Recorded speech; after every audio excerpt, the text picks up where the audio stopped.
Do you know? I'm okay. No, I'm all right for now. She's a good girl. She doesn't drink coffee. Really good, really good. So I feel like from last year to this year, there's way more like fancy tripods, like cool little gadgets. you guys really stepped it up this year. We bought new toys. So my goodness, how's it been this season? You guys have just done so much great stuff, and you're just like surprising us and taking it to next level each episode. What's it been like for you, like stepping it up here?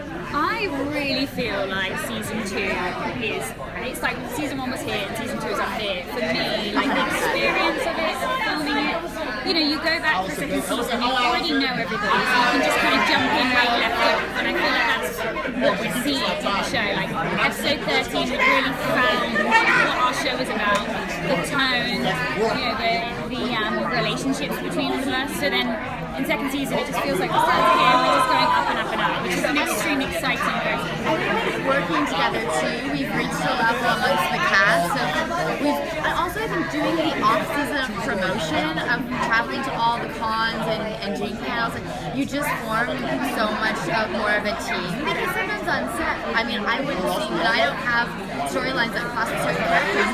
You just don't really see that person. So I think doing the traveling together, we also just got tighter as people and as colleagues. And I think in season 2 you can really see that the bond, because you get out of the initial kind of icebreakers. That's all so behind us now. So it's just time to play and we feel more comfortable. Yeah. And both of you guys had like different balances, like with Nicole being like the bridge between Black Badge and like being a cop, and you playing like essentially 2 characters, really. What's it been like for you trying to balance all of those like aspects of the show? You go first. I think for Nicole and for me too, I was really sad when I read episode 1 and Nicole wasn't in Black Badge. As an actor too, because I was so looking forward to being part of the supernatural storylines. And then as we progress in the season, she does get pulled into this. But at first, for me, it was actually really great because as an actor, I was feeling a lot of feelings similar to what Nicole I think was feeling. This feeling of thinking, oh, I'm so disappointed, and I feel like I'm on the outside and I can't be in that storyline, and that makes me sad. And so I think for me that journey was such a gift as an actor, because I felt like I was really feeling that in that moment. Which was perfect. For me, without sounding like a broken record, I feel like the luckiest actress in the world, because never in a million years I would have expected that I got to play like both sides of the coin, you know, like the most kind of bubbly and upbeat, happy person, and then also like a very dark character. And when I first started, my main worry was just that I was going to take it too far. So I was like, how can I make sure that this is still subtle and I still have the subtleties, rather than making it too much of a caricature, like getting overexcited and just like, like I'm googling, which wouldn't have been appropriate. So I just spoke to Emily and said, can you keep a check on it? And we kind of went from there, really. And yeah, it was a wonderful experience. Is there anything you miss about playing the villain? Oh, absolutely. I'm really going to miss Googly. Like I really thought, to be honest with you, that it would last a lot longer. Like when we initially touched the goo last season, I actually thought it was going to become part of Waverly. Like that was my initial thought. I thought maybe this would be something that then made her, have supernatural abilities, rather than it be something that we had to get rid of. I'm really glad that it ended up being like this, to be honest, because I think the thing that is so wonderful about Waverly is she is the muggle that you root for. Like she wants to be front center, despite the fact that she could get eaten alive, and I think that actually is her superpower, like her bravery. So I'm glad it worked out like that, but I was expecting for it to last a little. Really? I was actually surprised that it was lasting as long. Really? Like, yeah, because I thought It was so much fun. I know. I think that's why. Yeah, it's so fun. Yeah. I can see that.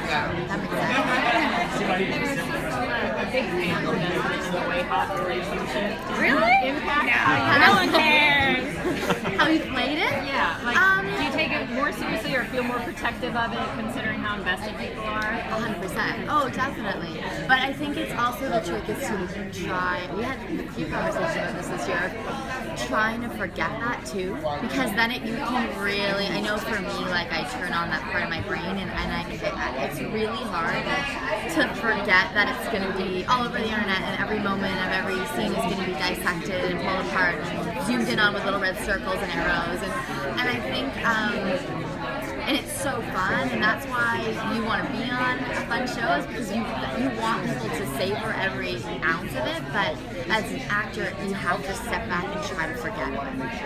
Yeah, I think there's a real balance between it. For me, what we've gone through as people, that learning about the importance of the LGBT representation on TV and really understanding the community a lot more than we potentially did before, adds a certain pressure, because then you want to make sure that you help do it justice and make them proud in every moment. And every time I look into Kat's eyes, I see the importance of it a lot more than I possibly did before. Or, if when we have a tiff, I know it's going to hurt people. And, you feel it a lot more. But then I had this realization at the beginning, and I actually spoke to Kat about it when we first arrived. And I was like, I think actually there's the flip side, which is like the main thing that we have to do is play this truthfully, because that's actually, I think, what will make the LGBT community proud, is if we are telling the story completely as truthfully as possible. And I think that's actually what the representation needs. It's not, thinking too much. So you have to forget. So I try and, in the moment when we're acting, I forget about all of that stuff. But then it's also keeping a broader awareness of how much it's going to mean to people eventually, if that makes sense. Alrighty, silly question time. Last year you were throwing cold spaghetti at each other. This year, if your character had to sing a karaoke song on the show, what would you do? What do you think they would crush or try to crush? Karaoke song. You've already sang too. Beautifully. Thank you. Jeez. I love you like a boomerang. No, joking. Something poppy. Taylor Swift, maybe? I think Waverly would go for like Taylor Swift. Right. Old school pop Spice Girls. Maybe that's just Yeah, that's so fun. I think Nicole would do like old school, something classic, like a cover of like a Johnny Cash. Nice. Like something really romantic. I Like think a Billie Nicole's Holiday. very old-fashioned. Like I think so. Yeah. You guys have fun. Thanks, guys.